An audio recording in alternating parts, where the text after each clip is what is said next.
Bonjour à tous, bienvenue dans ce premier numéro de D2 Foot.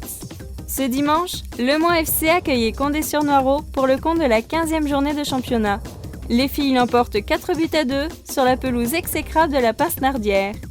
Bien rentrées dans ce match, les Mancelles ouvriront la marque à la 20e minute par Claire Lelarge, avant de voir les Condéennes revenir au score 10 minutes plus tard, avant de prendre l'avantage à la 40e minute. Le Mans reprendra l'avantage en toute fin de première période sur un corner magistralement tiré par Justine Thébault qui vient tromper Camille Nerbonne. Au retour des vestiaires, c'est Ophélie Gaëry qui trouve le chemin des filets à la 55e minute de jeu pour les 100 et or. Puis à la 85e minute, c'est Katia Mahanan qui se présentera seule devant le but pour inscrire le 4e but Manceau. Pour Christophe Charbonnier, on retiendra une très belle victoire. On a eu un problème, je ne sais pas pourquoi, tout allait bien puisqu'on mène, il n'y avait pas de danger. On se retrouve mené, et je ne comprends pas, je trouve qu'on n'a pas de réaction, qu'on est obligé d'attendre la mi-temps pour que quelqu'un ait un peu de réaction pour remettre un peu le wagon sur le bon rail.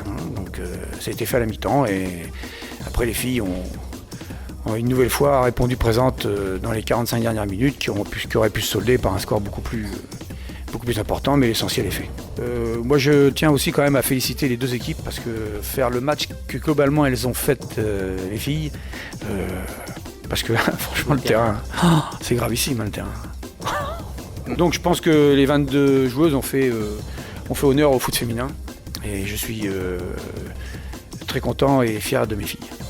Forcément déçu, l'entraîneur de cette équipe de Condé au micro de Geoffrey Durand. Un peu déçu parce qu'effectivement on a fait un bon match, mais encore une fois on tend un peu le bâton pour se faire battre et puis on prend un but en toute fin de première mi-temps qui nous fait mal et un auto-retour des vestiaires qui pareil nous fait un peu mal.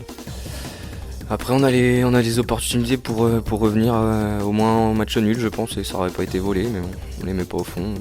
Derrière on en prend un 4e et puis voilà c'est la loi du sport mais on repart quand même avec des signes positifs du Mans et on essaiera de faire mieux dans 15 jours, on essaiera de ramener les 4 points de la victoire parce qu'on va commencer à en avoir besoin.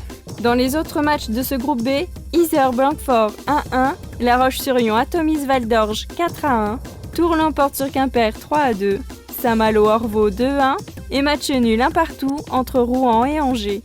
Au classement, Yzeure est toujours solide leader, talonné par La Roche-sur-Yon. Les Mancelles pointent à la 4e place avec 42 points, en attendant de recevoir Saint-Malo dans 15 jours. Voilà, c'est la fin de ce flash. Merci à tous de l'avoir suivi. M72, la web radio sartoise.